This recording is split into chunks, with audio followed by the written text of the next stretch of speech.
Patrick Cummings is the owner of Functional Branding. He helps gym owners and wellness brands rise above the noise, clarify their mission, and execute their plan to help others change their lives. Thanks for being here, Patrick. Thank you. Blakely and I are big fans of your work, so appreciate your time and even doing this. And if you guys listening to this recognize Patrick and his voice, it's because he's the co-host of the Consistency Project with E.C. Sinkowski, who's been on this podcast a couple times, and Chasing Excellence with Ben Bergeron. We were also pleasantly surprised the other night to hear you as the narrator on the intro and outro of the most recent CrossFit documentary. That was really cool. Yeah, Have you had a was chance fun to see the finished film? Yeah, I got to see it a little bit in bits and pieces as they developed it, because obviously I kind of needed to know what was going on to do the voiceover, to write it. And then Mariah sent me the finished copy a couple weeks ago, so I got a little bit of a sneak peek. I got to tell you, man, I didn't know that you wrote the intro and outro of that also, but the outro especially, we were just like ready to run through a wall after we listened to that outro.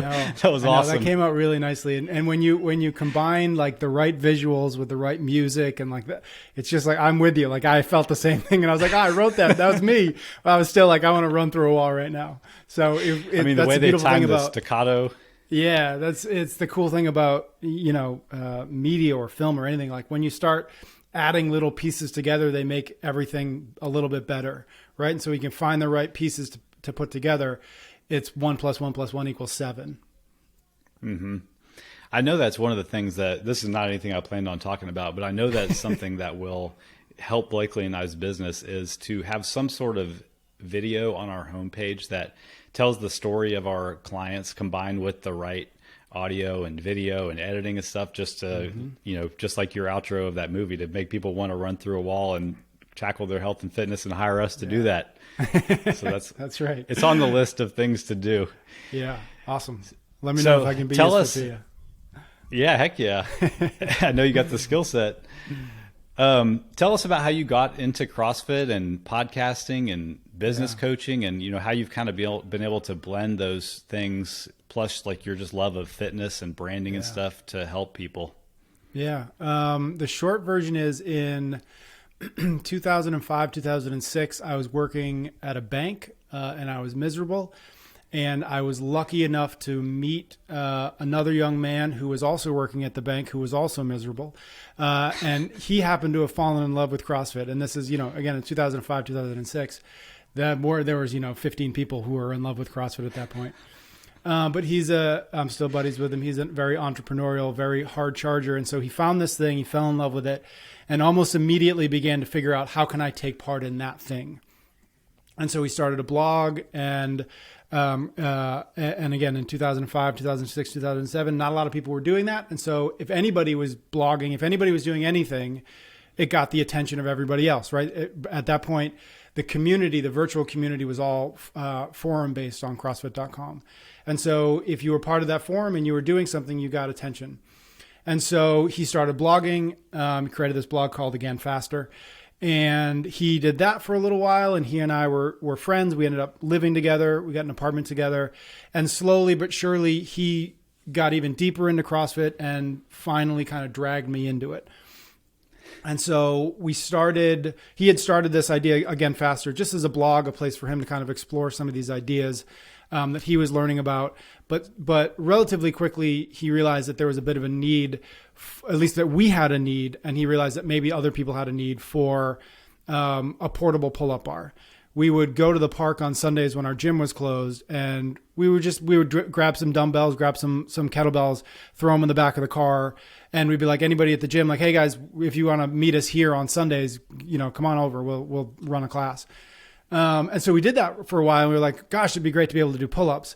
And where we were doing the workouts, we just didn't have a pull-up bar. And so he ended up kind of devising this portable pull-up bar with like cam straps and stuff we got at Home Depot. And it was like a free-floating pull-up bar. So it was actually really hard because it moved with you. So you had to learn how to kip on a bar that was like also kipping in the opposite direction. And so it added some variability and some challenge. And so anyways, long story short, we were like, gosh, we really like this. We think other people might. And so he jumped on the forum and said, hey guys, we've built this. Does anybody else want one? And so we slowly started getting orders, and we would go to Home Depot. And at this point, it was probably like $85 in material, and we would charge like $95 for them. Right. So like we weren't really doing anything, but he got the bug and I got the bug, and we slowly but surely built again faster into a bona fide equipment company. And so over the course of 2007, 2008, 2009, when CrossFit was really starting to become something, that was a need that people had. And so we served, at least to the degree that we could do it, we served that need. And so that's where really it all began for me. So I went to, my undergrad is in writing. My graduate degree, which I got right around the time that we were starting again faster, is in media and video. And so that was kind of my role there. Is I did the media, I did some basic copywriting, some website stuff, some photography, all that stuff. And John, who is my friend, kind of did all the business stuff. And at the same time, he was on seminar staff. So every weekend he would get on an airplane, and eventually almost every weekend I would get on an airplane with him, and I would go to level 1 and level 2 seminars and specialty seminars, and I would film. And so that became kind of what we did at Again Faster. We sold equipment and we created media, and we tried to figure out how to do both of those things at the same time, kind of moving in the right direction. And so really that was the beginning. And then I've effectively kind of just continued to some degree all of those things until now. Yeah. I'm very familiar with that brand. I think some of the very first CrossFit equipment we bought back in like 2009, and even the gym, that's when we started at CrossFit. And like you said, back then there was only one gym in town. Yeah. And I think they had quite a bit of, again, faster equipment back in the gym. What was some of the things that you guys sold back in those days beyond just the dangerous sounding pull-up rig? We sold everything. We had an interesting model early on, and we don't have to geek out about the evolution of e-commerce, but ultimately that's what it is. We realized really early that we could build a website and we could connect ourselves with manufacturers who are making the kinds of equipment that CrossFitters needed. Because remember, in 2007, 8, 9, 10, like the market wasn't big enough for even though Rogue started at the same time as us. The market wasn't big enough to really warrant like creating all your own stuff and branding. Like, so what we did is we connected with companies who created like specialty weightlifting companies who were making bumper plates.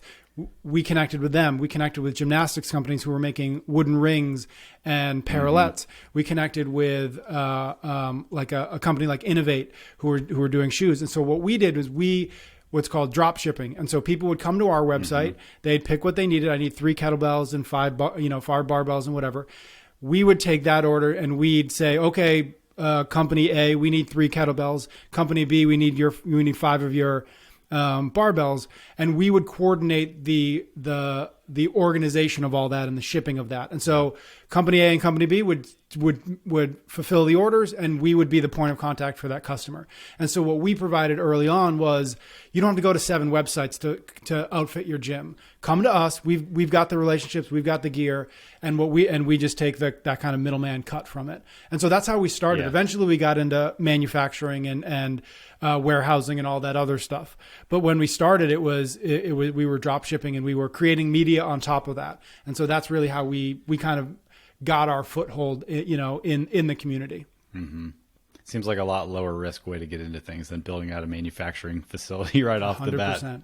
And actually, it's easier to do that now to a large degree. And it was when we shifted away from that, it was probably not the right decision for different reasons that we don't really have to get into. But because as you're alluding to, it's a lot harder, it's a lot more expensive, there's a lot more risk, there's a lot more complexity. Like there's so much more to it that ultimately, again, hindsight is 20/20. Looking back, that was probably the one big pivot we made that was ultimately not the right pivot to make. And maybe we would have needed to do it, but we did it because we were chasing Rogue at that point versus figuring out what we should be doing and doing what we should be doing. So that's a lesson. Big lesson learned. We watch a lot of Shark Tank around here, so a lot Yeah. of the things that you're saying come up in a lot of those Yeah, episodes. Why are you 100%. trying to be in the business of making these widgets? You don't need to build out the facility 100%. to make these widgets. Yep. Okay, well, we could probably talk about this for the entire hour, but let's get on with something that I really want to dig into. Yeah. You know, one of the things that we talk about a lot with our clients, you know, outside of just health and fitness, is kind of the stuff that goes on behind the scenes of that. And I'm talking about the time that it takes to do all this. And I'm sure this is really something you have to dig into with your business coaching clients. Yep.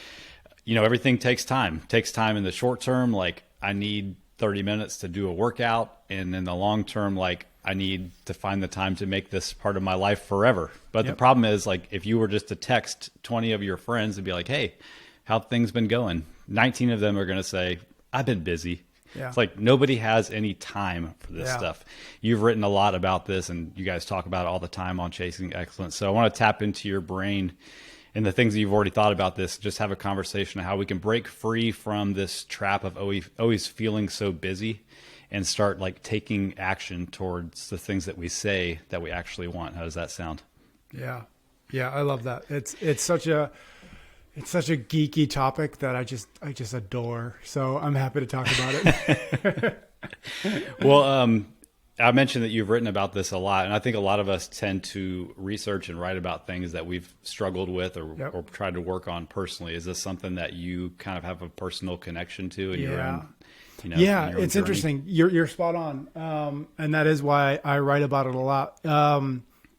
But for me, it's less of because, gosh, I got to figure this out because I'm miserable, and more because I realized early on in the days of Again Faster, that nobody had taught me. I'd gone through obviously high school and an undergrad and grad school, and nobody once had sat me down and said, here's how you organize yourself so that you can actually accomplish all of these things that you need to accomplish. And so I realized really quickly in 07, 08, 09, when the recognition happened that like, oh, I like, this might actually work. There was a period where we were doing this and like, it was like, oh, I'm doing this thing with CrossFit. And everybody was like, what is that? What are you doing? Why are you doing that? Right. And so I realized really early on, like, oh, I've got to figure out how to do this if I want to continue to do this. Because it was just John and I across the table. Nobody knew what we were doing. Nobody had any expectations as to whether we were going to succeed or not. We didn't know how to do it. And so I realized like, okay, there are parts of this process. I don't have a boss. Nobody's going to tell me what to work on tomorrow. Nobody's going to hold me to what I say I'm going to do. Nobody's going to care if I accomplish that goal or this goal, or if I get to do this in 2 years. Nobody cares. I'm the only person to be able to figure this out. And so I started to just try and figure out how to do this thing that doesn't have the constraints that many things in life do. When you think about school is nothing but a series of constraints that somebody hands you. Do this thing, give it to me by this day, and also figure out how to do that alongside the three other things that three other people told you to do and give them on that same day. When you go get a job, please show up at this time and do this task, and this is what you'll be judged by, and you can be done you can be done at this point. All of these, and if you're ever bored, I will hand you more things to do. So what you realize really early on is if I don't figure out how to work efficiently and effectively with the autonomy that I have, I will not be successful. And I will have to go find somebody else to tell me what to do, because it's the only way I know how to be useful. So if I want to continue to have the autonomy that I have, I need to figure out how to be useful inside of that autonomy. And so that's been the process of the last 10 plus years is how do I do this? How do I build this life that nobody will teach me how to do? Like having grown up and watched my dad work, never had to figure out how to organize his own schedule. Never, just didn't have to. He needed to go to the office and then he had to do all the work there, and he got home by 6 or 7. And that was it. Like there was structure there. He never had to figure out what to do on Wednesday afternoon because there was probably a meeting he had to be in, right? And so as you recognize like, okay, I get to make the rules, but that means I'm responsible for the rules. You start to figure out like, well, how do I do that? And so the last number of years has been me trying to figure out how I can live the life that I want to live and be successful and be able to continue to do it. And a big part of that, and I joke, it's like super geeky, but it's so fundamental, is if you can't figure out how to organize your time, you don't get to choose what to do with your time, because you will have to give that control over to somebody else. And so for me, flexibility, autonomy, creativity, like those are core to my being. And if I lose those things, I lose a big part of myself. And so I recognize when I got a taste of it at Again Faster, that I can't give this up. And if that's the case, then I need to figure out how to make sure I can do this on my own. Yeah, we have a lot of clients who are photographers just because of the way referrals work, and they're self-employed. And I'm sure they're identifying with a lot of things that you're saying, because they're in control of their own destiny. They don't have a boss telling them show up at this time.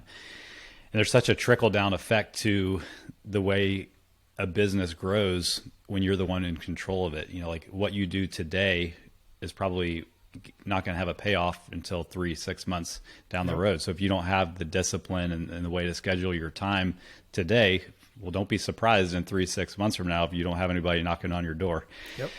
But you said something really interesting in one of the posts on your website. You said being busy is a reflection of the amount of our available time resources that we're spending. It's like a ratio of how much of our time that we're spending. That's what makes us feel busy. Talk a little bit about how maxing out our available time, regardless of what we're doing, is making us feel so busy. Yeah. So there's this concept called Parkinson's law. And the first time I came across it was years ago in Tim Ferriss's 4-Hour Workweek. And it's been strange how it occasionally shows up. And every time it shows up, I realize that it's actually it's maybe one of the most important things to understand. And Parkinson's law basically says that work will fill the time you've allotted for it. So in other words, if you give yourself 10 hours to do work, you will fill it with 10. You will fill 10 hours with work. If you give yourself 2 hours of work, you will fill it with 2 hours of work. And there's even a nutrition connection to it, whereby if you use a smaller plate, you will eat less food. When you have a bigger plate, you will fill the plate. And so if one of the simple strategies is just use slightly smaller plates. It sounds absurd, but we fill what we have. It's because we are cavemen primarily. And so we want to fill our resources because we don't know when those resources might come back. But it's like our hardwiring. And so it's just that we live in an environment, we live in a world, we live at a time where actually that's not that useful anymore. We don't need to fill everything all of the time because it's not running out, right? And so Parkinson's law is where I often begin, which is how can I reduce the available time that I'm giving myself so that I force myself to really ask which of these things is more important? Which of these things is actually important? Because if I don't do that and I don't ask that question, if I don't make myself say, of these 4 things that apparently need to get done, if I never make myself say, okay, which 2 of those actually doesn't have, I will try to do all 4 of them. And I will probably do all 4 of them poorly because I can't do all 4 of them in the time that I've given myself or the space that I've given myself. And so until we start to say, oh, I don't have infinite time, I have a limited amount of time, until we recognize what that limitation is or what that constraint is, or we don't implement that constraint, we will just continually try to fill those hours up. It's just our default state. So the first thing we have to do is recognize that we are going to fill whatever amount of time or space that we have given ourselves. And if we haven't given ourselves any, it doesn't mean that we it simply means that we're not being aware of how much time that we have to give ourselves, or that we actually have.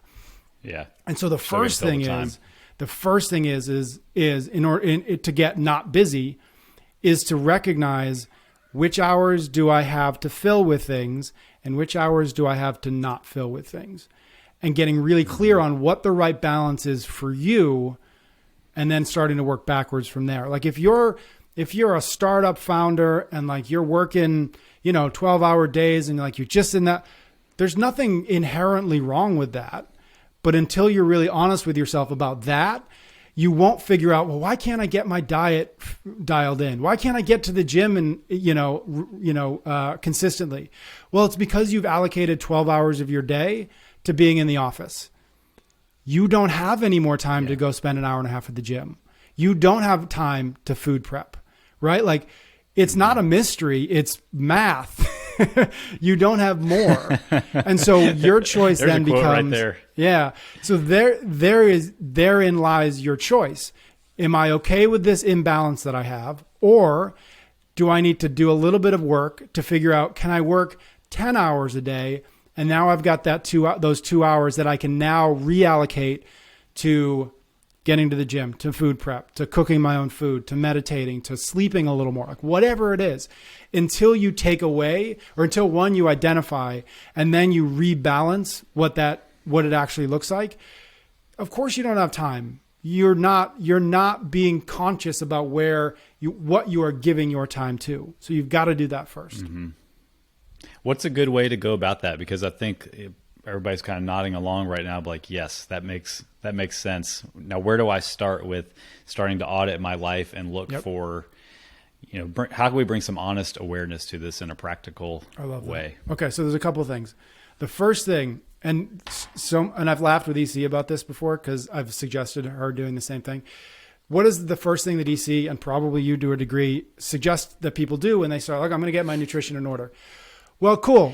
So for the next week, I'd like you to record everything you eat, right? Because I don't know where you are. I don't know what we're starting with, right? I don't know if you need more fruits and vegetables, or you need to, or you just aren't getting enough calories. Like, I don't know what the problem is here, so I can't solve it. And so first thing I would suggest people do, and it's just like counting macros or calories or record. It's a pain in the ass, and it's okay. The first thing you need to do is record your day. You need to figure out where your time is going without tipping the scale in any direction. Like, I need you to record your diet for 2 weeks. I don't want you to change it. I know that's going to be weird, and you're going to be paying more attention to it. So you're going to eat, less cookies, because you're like, oh shit, I gotta tell Jonathan that I ate 3 cookies. That's okay. That's somebody's watching. But the first thing you want to do is you want to, like, if you're a knowledge worker, if you spend most of your time on the computer, this is actually pretty easy.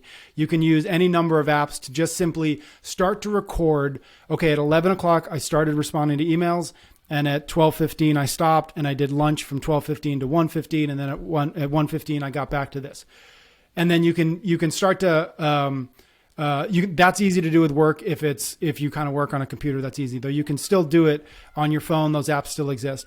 And so what I would start to do is, like, okay, woke up at 7 o'clock, and you can do this at the end of the day. You could, like, ballpark is good enough for this.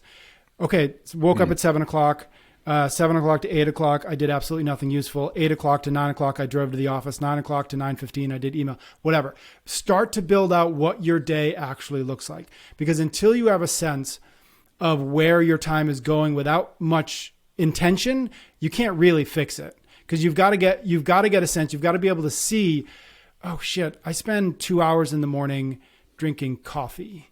And is that useful? Is that the best? Like, is that an opportunity for me to do something more useful? Maybe, right? Or maybe that's just like, that's the only alone time you get. And maybe that's like, no, I need that. I want that. Cool. The point being is, until you see it, you can't fix it. And so for a week or 2 weeks, audit your time. Where is it going? And then after you get a sense of that, then what you've got to do is say, okay, what does a good week look like? Not a perfect week, not an ideal week, right? Because we asked them, create your ideal week. It's like, I spend 3 hours on the beach in the morning, and then I go to the movie theater. Like, okay, well, that's not useful to us. So you've got to create a good week. What does that look like? How much time, how much time are you working? How much time are you, spending with the family? How much time are you working out? How much time, whatever is a good week. What your priorities are. What does that look like? Like, how does that work? So you kind of get a list or a sense of what a good week looks like. And then you sit down. You can do this with a blank piece of paper. You can do this with like an iCal or Google Calendar. You can do this in any number of ways. But what you do is you go into a calendar and you start to put in everything that you've already determined is on the calendar. So if you work from 9 to 5, from 9 to 5 goes on the calendar because those hours are already allocated for. You've already determined that I have to be at that place or do that thing at those hours. So you don't get to choose that. You've already made that choice. That choice is made. You're done. 9 to 5, Monday through Friday. Cool. That goes on the calendar. Okay, when do you wake up? All right, I wake up at 7 o'clock every day. Okay, so that means from 7 to 8:30 is open. 7 to 8:30, put that on the calendar. 7 to 8:30 is open. Okay, and I get home at 5:30 and we do dinner at 7. So you've got 5:30 to 7 open, and at 7 o'clock is dinner and putting the kids to bed, right? So those times are allocated for. Like in my life, like it's 7 o'clock on, really 6:30 on is like putting kids to bed, and 6:30 to 8 is that. Like I don't have a choice. It's as if somebody sent me a calendar invite that said, put kids to bed, right? Cool. So what you start to do is, what this exercise starts to show you is how little time you actually have to do the things that are important but not urgent. When you recognize that, then back to what I said before, then you are in a position to say, okay, now I'm looking at my calendar and I've actually only got 4 hours a week that are really kind of mine, that I don't need to be somewhere else, that nobody expects something of me, that I don't have a responsibility elsewhere. I've got 4 hours. Okay. What do I want to do with those 4 hours? And that's where we get into, I want to eat better, or I want to work out, or I want to read more, or I want to start that side hustle, or I want to start writing, whatever it is. Now you have an accurate sense of how much time you really, truly, realistically have. And when we don't do this, what happens is we have this vague sense of I should work out more, I should eat better. And then we always feel like a failure because we haven't put enough constraints into what that means. I don't work out enough. Well, what's enough? I should work out 6 hours a week. Okay, but I'm looking at this calendar that you've just created, and there's no possible way that you have 6 hours in the week unless you start to make different decisions. Can you go to the office an hour later? Can you take Wednesdays off and work from home? Can you go an hour earlier so that you can get to the gym? And whatever it is, until you have a sense of what am I trying to do? What do I need to be able to do that? And what needs to change so that I have the time for it?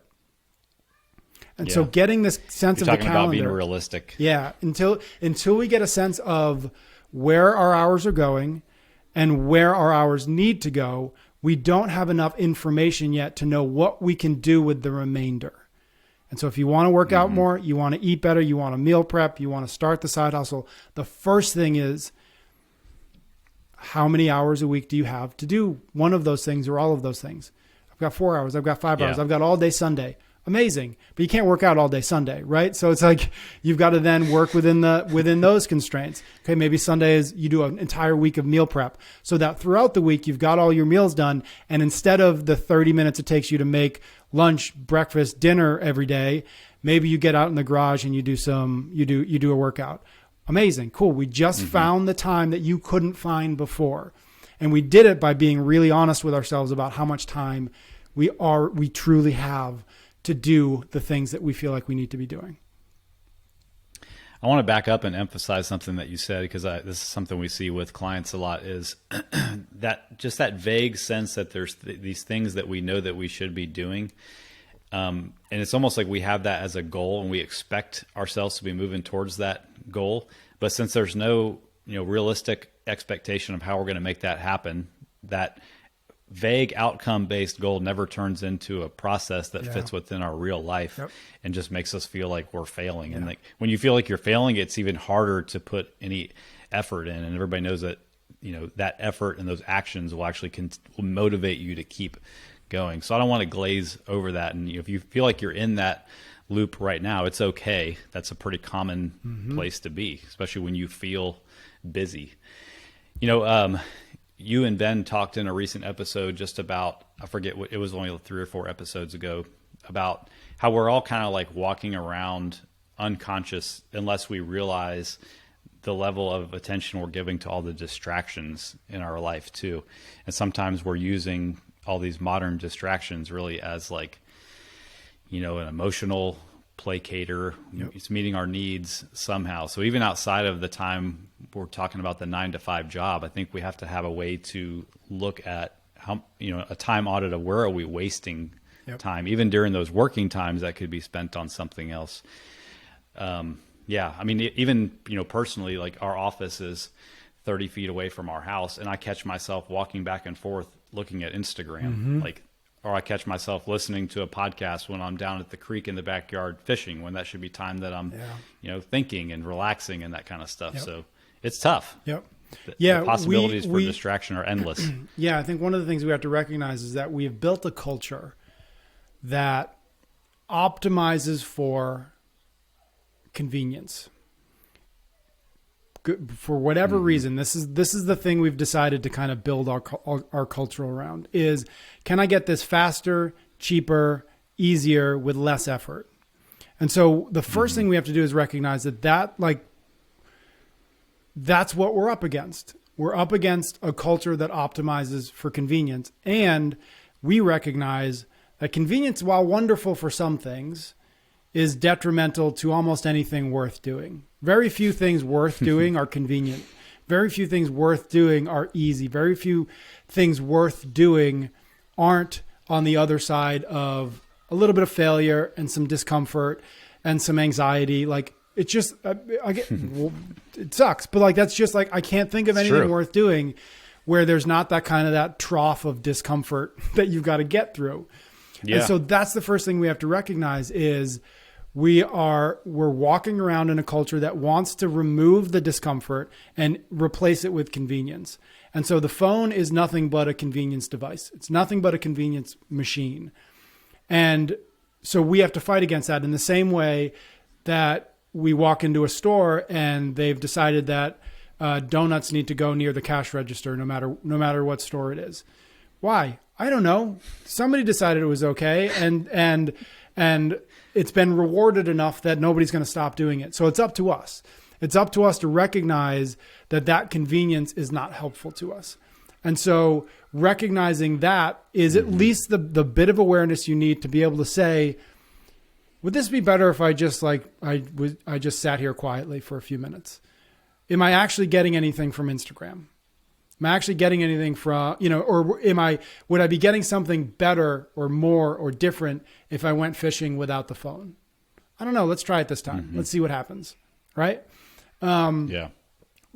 When we don't have that awareness, when we don't ask those kinds of questions, the world will hand us something to placate us. It will hand us something to distract us.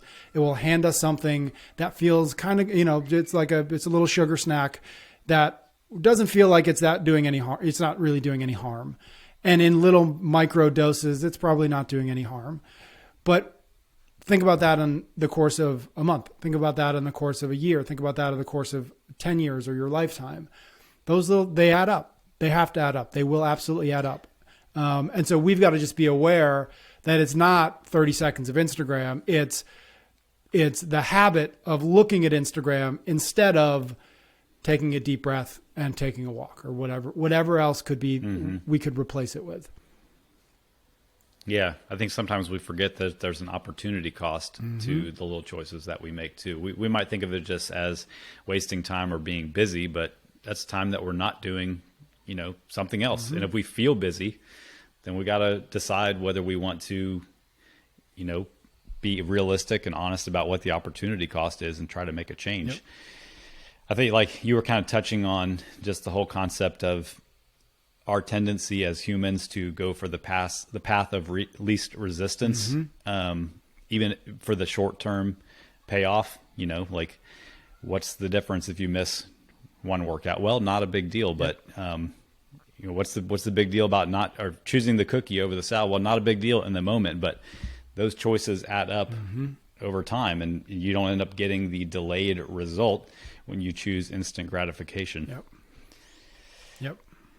We could write there probably are books about that, but it's such a huge thing. Yeah. The notification culture. Because it ultimately, again, the one cookie, not going to kill you, not going to be the reason you don't lose the 10 pounds or the reason you don't get a 10-pound PR. But what happens is you become the kind of person who always says yes to the cookie versus you become the kind of person who doesn't even look at the cookie. Right. And that only happens by repetitive decisions. So you become the kind of person who can't say no to the cookie because every time somebody presents you with a cookie, you eat it. And so it becomes the identity that we have for ourselves. I can't say no to cookies. Versus, I promise you, if you say no to cookies for 3 weeks, the story you will start telling yourself is, I'm the kind of person who can say no to cookies. And then it becomes a little bit easier the next time somebody hands you cookies, because in order to take that cookie, you have to break the story that you've started to tell yourself about who you are. And we don't want to do that. It's the reason why it's hard to do in the first place, because we don't like telling ourselves a different story, because that's uncomfortable, because it's hard, because it means, well, what if I fail? What if this is hard? I don't want it to be hard. I'm tired, right? And so it's just about getting reps in. It's about getting reps in the direction that you're trying to get in. And eventually you become the kind of person that those reps are easier. Same thing with a barbell, right? First, an empty barbell is heavy until you do enough reps of it, and then it's not heavy anymore, and then you're warming up with it. Why? Well, it's because your body got used to moving that particular load in that particular way, and now you don't have to think about it anymore. It's not heavy anymore. And the story you tell yourself when you see that barbell is not, shit, that's a heavy barbell, but that's just a barbell. I can pick that up. That's easy. Yeah. Right. And then what happens is we add some weight to it. And then that story happens again. And then that continues to happen until you hit the ceiling of, in this case, your physical capacity. I'd even encourage people to take this over to the busyness thing. We're talking about the mindset side of this, and how you can identify with somebody who can't resist cookies. Start to catch yourself when somebody asks you how you're doing and you respond with busy. You're just going to continue to see yourself as this busy person who has no control of their life. Yep. And that's just how you're going to continue to live. Like, give them an answer that means something. Maybe you'll start a conversation that actually leads to something other than everybody just complaining about how busy that we are. Yeah, I think one of the questions you've got to ask is, am I okay being busy? Right? Am I happy to be busy? I like being busy, but I don't like being overwhelmed. And therein lies the difference.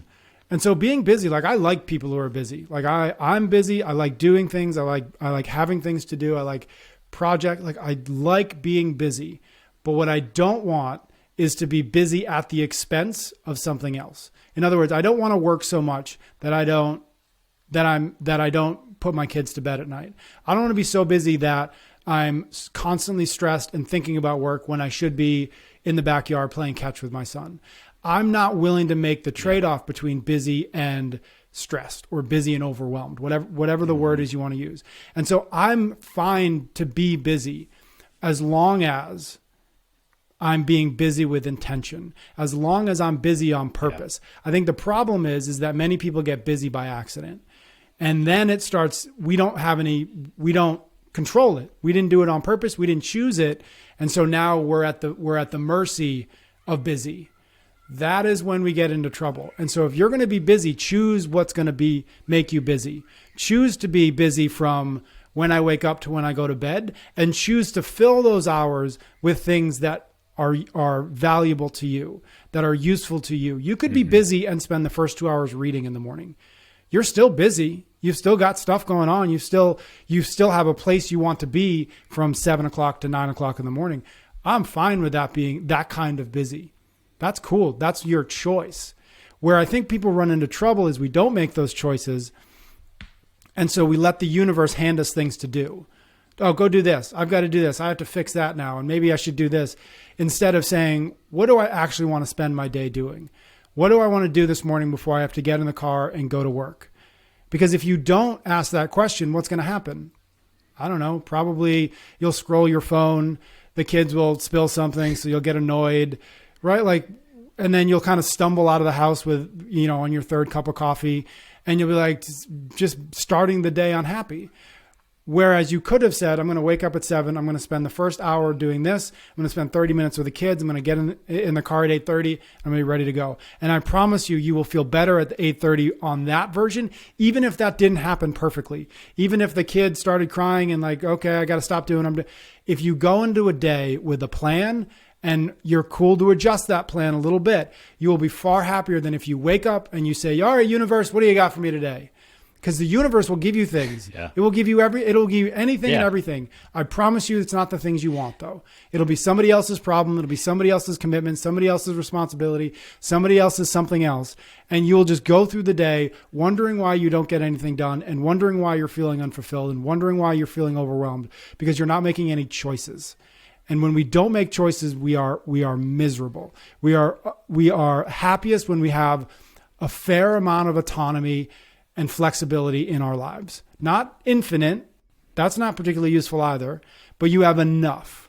And so you've got to train that muscle so that you can fight against the world handing you random things that aren't important, but that I guess I have to do that now. Yeah, it goes all the way back to Parkinson's rule. Yep. And you could take this on the micro, like I'm going to fill this 1 hour or, however long I give to myself to do this, I'm going to fill it up. Or if you just look in the grand scheme of like 10 years of your life, like if you weren't intentional about what was I trying to get done during this 10 years, you will fill that 10 years up. I promise 100%. You. Just it might not be with the things that you wanted.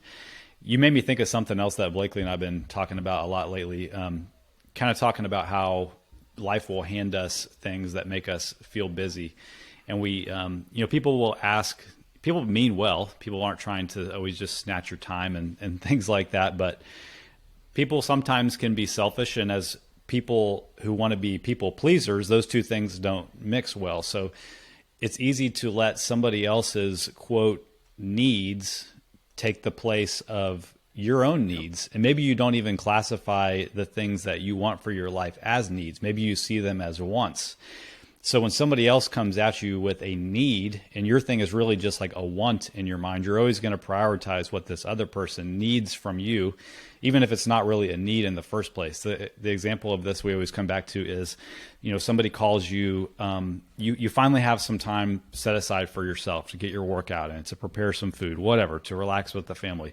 Somebody calls you, I need you to take me to the airport. Crap. Like that was the time I had for myself, but this person needs me to do it. So you place their need over top of your only want. Your health and fitness is a want, not a need. So you lose all your priority. This person's need could have been fulfilled by Uber, another friend, a family member, all those things. It isn't really a need, but we're afraid to let them down and set boundaries. So be aware of that, something that we're constantly trying to work on. And, you do it in a way where you try not to upset people, but it's okay to be a little bit selfish with what your actual needs are compared to somebody else's fake need. Yeah.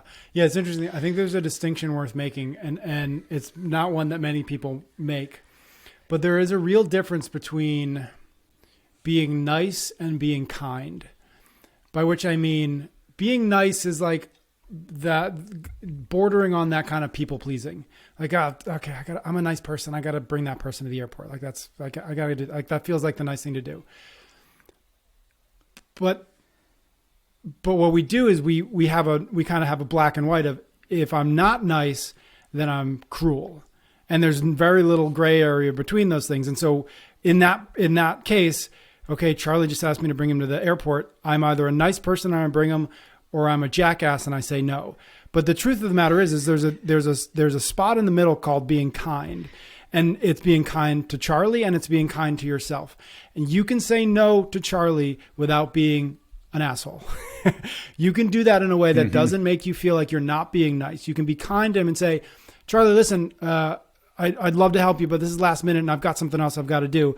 But call this person. I know that they're not busy right now and they can probably bring you. Or, hey, listen, Uber can be at your house in 10 minutes. You're all good. You don't need me, right?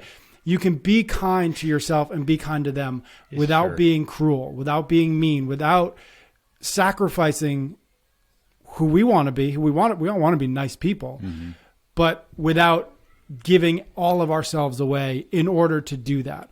And so figuring out where or how I can be kind versus always being nice is really important, because all the things things you work on, they all require at their heart is getting fitter, getting healthier, doing things that are core to who we want to be. Start with our ability and our willingness and our insistence on being kind to ourselves. treating ourselves like Yeah. we often treat other people, giving ourselves Yeah.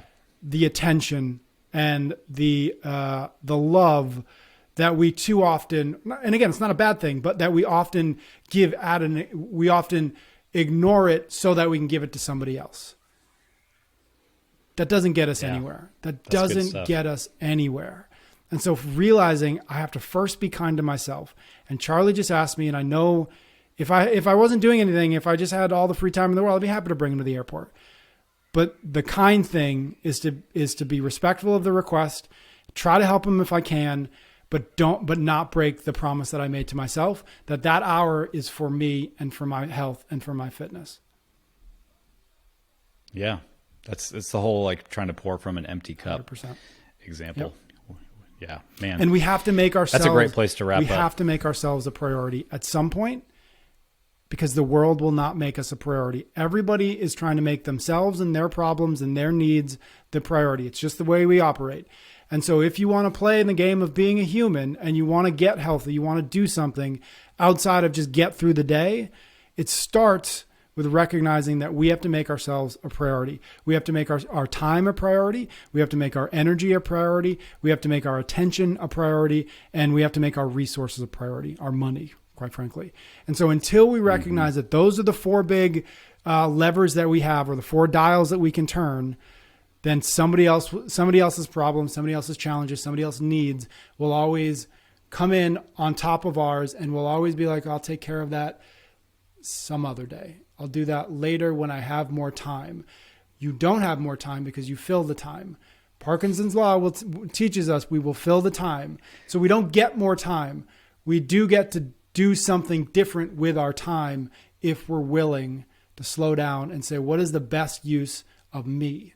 What is the best use of my time? What is the best use of my attention? What is the best use of my energy? What is the best use of my money? Cool. Start there. I promise you it's not bringing Charlie to the airport. You've got more important things to do. Yeah, man, that is good. Oh, I'm already like thinking of things we can talk about next time. This is good stuff. But I want to be respectful of your time. So let everybody know how they can connect with you online. If there's any other entrepreneurs, especially in the gym space, listening to this, how they can tap into your brain to help their business. Love it. So I guess three things. One, Instagram, PS Cummings. That's always a good spot. And then two projects that one you mentioned and one that nobody knows about yet. So I'm telling you first.